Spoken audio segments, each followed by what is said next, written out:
بسم الله الرحمن الرحيم. اللهم صل وسلم وبارك على سيدنا محمد وعلى آله وصحبه أجمعين. ازيكم كل حبايبي؟ عاملين ايه؟ يا رب دايما تكونوا بخير. ايه اللي بيحصل ده يا سبمورة؟ اقسم بالله يا جماعة انا يعني طلعت بره البيت. رجعت لقيت الشقة كلها زي ما انتم شايفينها كده، او المطبخ حرفيا هو زي ما انتم شايفينه كده. كنت عند والدتي ولقيت جوزي بيرن عليا، بيقول لي تعالي الحقي المطبخ كله اتكسر ووقع فوق بعضه، خضني حتة خضة. فزي ما انتم شايفين انا ببدأ ان انا ايه اعمله. هحكي لكم دلوقتي ايه اللي جرى. المطبخ ده يا جماعة مطبخي من ايام فرحي، المفصلات بتاعته كلها حرفيا كده كانت بايظة. وكنت ساعات اجي افتح ضلفة كده اجيب منها اي حاجة، الاقي ايه الضلفة كده وقعت فوق دماغي. فكنت زهقانة منه، وهو كان شايف ان انا كنت زهقانة منه، كان هو بيحاول يصلحه. وانا كنت ساعات اربط المسامير بتاعة المفصلات، بس طبعا ما كنتش يعني بعرف ان انا اعمله زي ما كان الاول. فهو بصراحة عمل لي مفاجأة كده، كنت عند والدتي وخضني بقى وجابني على ملا وش كده بالتليفون، جيت لقيته جايب النجار ما شاء الله ومغير لي كل المفصلات بتاعة الظرف. وشديتهولي بقى شدة ممتازة. طبعا ده مؤقتا بس كده يا جماعة، لحد ايه ان شاء الله ربنا ما يفرجها عليا كده. همتكم معايا علشان ان شاء الله عايزة اجدد المطبخ واعمل مطبخ كبير اكبر من ده، ويكون واخد كل الحاجات يعني وكل المستلزمات بتاعة المطبخ. فاللي وصل معايا لحد هنا ما تنسونيش في اللايك، بالله عليكم حطوا اللايك، محدش يستخسر فيا اللايك، اختكم حبيبتكم حطوا لها اللايك كده واكبروا بخاطرها. انا زي ما انتم شايفين بدات ان انا انضف الظرف، لان هي طبعا كانت مليانه ترابه كتير، علشان طبعا المفصلات ما كانتش مظبوطه، وكانت الظرف من جوه بيخش فيها تراب. فزي ما انتم شايفين جيت لقيته بقى هو والنجار منزلين كل الحاجات اللي كانت في الظرف، وسايبين لي كده حاجات بعيده عن ايديهم يعني. علشان انا طبعا انضفها. فانا بدات ان انا امسح كده وانفض التراب اللي كان في الظرف وارص، يعني ارجع الحاجات مكانها تاني.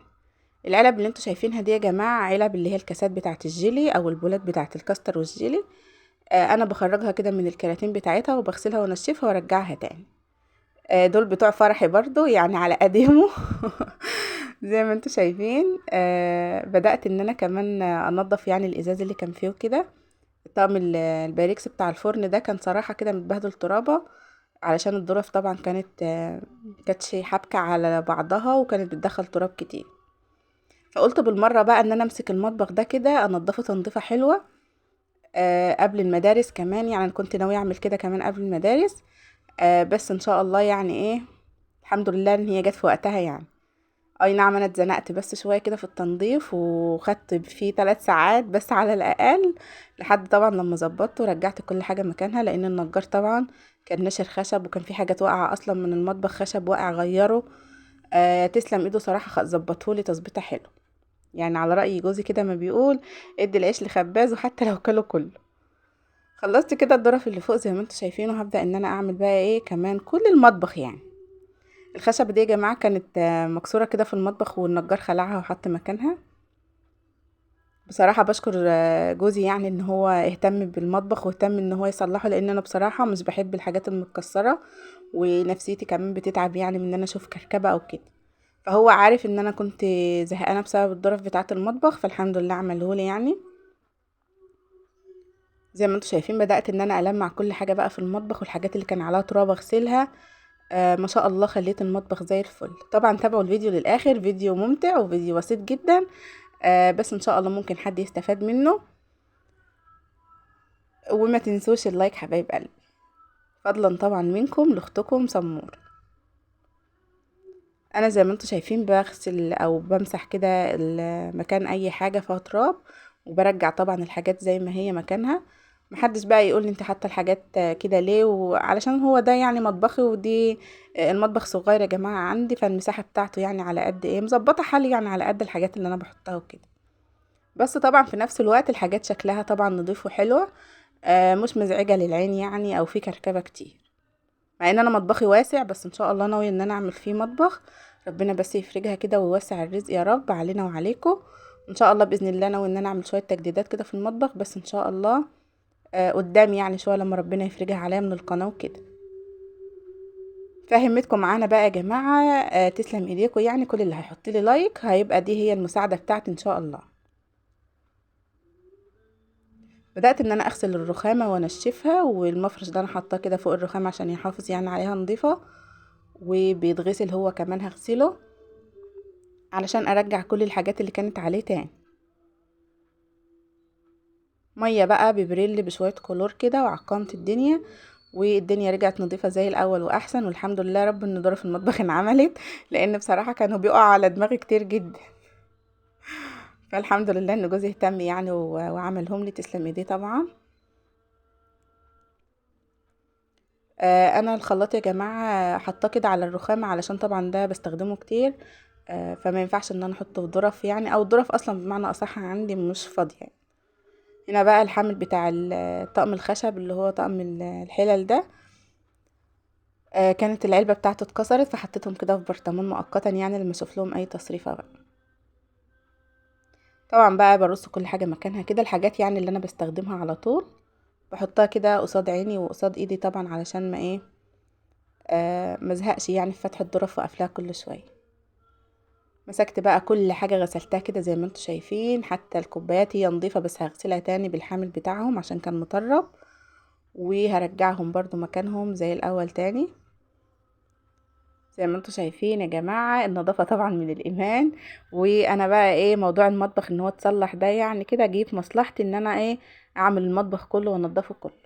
وانا اخدت فيه شوية وقت، بس الحمد لله رجعته زي الاول. بس كفايه عليه الخضه اللي جوزي خضها لي، قال لي تعالي الحقي المطبخ كله واقع فوق بعضه. قلت بس خلاص كده انا هروح الاقي بقى المطبخ متكسر، وكل الحاجات اللي فيه متكسره، كوبايات وصحون وكل حاجه.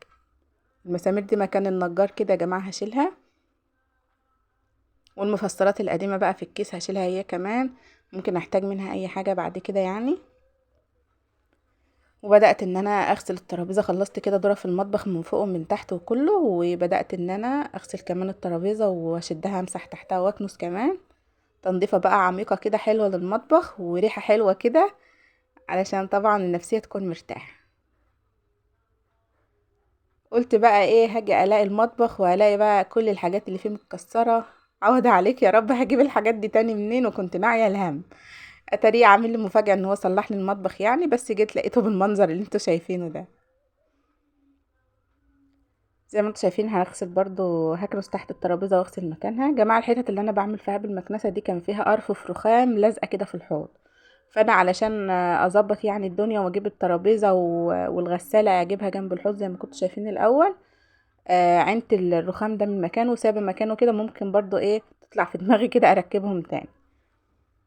ورجعت الترابيزه مكانها كده زي ما انتوا شايفين، وكنست تحتها ومسحت برضو علشان المكان يكون نظيف اكتر.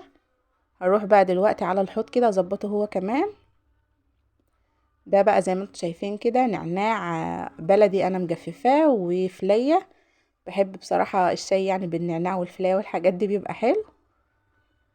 فهعبيهم كده في برطمانات نظيفة، دي برطمانات مربى، فهعبيهم فيها كده يا جماعة ايه علشان طبعا يحتفظوا بريحتهم الحلوة دي وما يطربوش. انا كنت بس حطاهم في الشبكة دي لحد ما ينشفوا. زي ما انتوا شايفين بقى هظبط كمان الحوض علشان بقى ايه الفيديو بتاعنا يخلص، وما تكونوش مليتوا مني واكون تقيلة على قلبكم. وكل اللي وصل معايا لاخر الفيديو ينزل يكتب لي في الكومنتات تحت تعليق حلو يجبر بخاطري، ربنا يجبر بخاطركم. ويا رب اكون دايما خفيفة عليكم وخفيفة على قلوبكم. طبعا يا جماعة شوية الكوبايات اللي في الحوض دول كانوا في رشاقة يعني جنب الرشاقة بتاعة صفاية الاطباق اللي بتبقى فوق الحوض.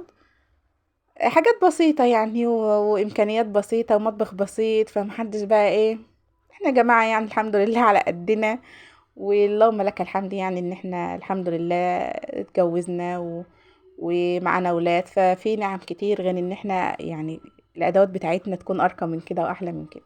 طبعا انا عارفة ان في ادوات ارقى من كده بكتير، وحاجات يعني غالية وحاجات نظيفة. فالحمد لله اللهم لك الحمد يعني على نعمة الستر والصحة وراحة البال اهم حاجة. زي ما انتوا شايفين اهي دي الصفاية بتاعة الاطباق. حطها كده بحط فيها صفاية الكوبايات، اسفة بحط فيها الكوبايات كده. الدبدوب يا جماعة اللي انتوا شايفينه ده حصالة كده بتاعت ولادي، يعني لما بيهفهم الغرام كده يحوشوا فيها بنزلها له. عامة هما بيستخدموهاش غير ايام عيد الام، بيبدأوا ان هما يحوشوا فيها عشان هدية عيد الام يعني. زي ما انتوا شايفين حطيت الكوبايات ورجعت كل حاجة مكانها، واللمبة الجاز دي كمان حطيتها مكانها. علشان دي انا شايلاها كده تحفة فنية يعني من ايام فرح. خلاص خلصت كل حاجة بقى. همسك الحوض هو كمان والصفاية بتاعة السبونشات بتاعة المواعين.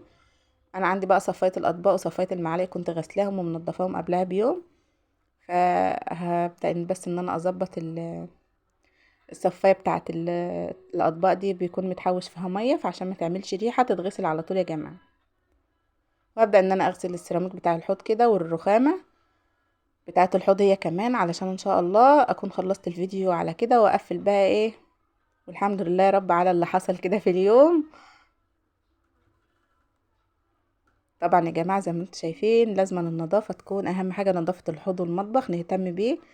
النظافة اهم من اي حاجة، علشان طبعا المكان يكون رايق كده ونضيف والنفسية مرتاحة. الحمد لله.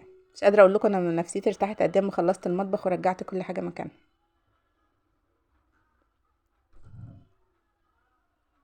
غسلت بقى الرخامة والحوض كده وظبطتهم.